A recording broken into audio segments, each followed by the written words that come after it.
Hi friends. So ఈరోజు వీడియోలో మీకు చెప్పినట్టే కస్టమర్ మేళాకి వచ్చానమాట.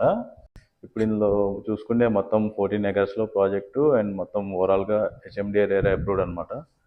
సో ఓవరాల్గా ఇప్పుడు ఏంటంటే ఆఫర్స్ నడుస్తున్నాయి కస్టమర్ మేళాలో. ఎవరైనా సేమ్ డే బుకింగ్ కానీ స్పాట్ బుకింగ్ ఏమైనా చేసిన వాళ్ళకి సమ్ ఆఫర్స్ కూడా ఇస్తున్నారు. అండ్ మీకు ఇప్పుడు వరకు ఉన్న సైట్ వీడియో అంతా మీకు తీసి చూపిస్తాను. ఒకసారి అందులో మొత్తం వాచ్ చేయండి. ఇంకా ఫర్దర్గా ఏమైనా డీటెయిల్స్ కానీ ఏమైనా క్వైరీస్ ఉన్నాయి నాకు ఒకసారి కాంటాక్ట్ చేయండి.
రాకాసులు ఇక లేరని ఆకాశానికి చెప్పని ఈ రక్తాక్షర లేఖని ఇప్పుడే పంపని అన్నం పుణ్యం ఎరగని మా సీమకి రమ్మని ఆహ్వానం అందించని మెరిసే చూపుని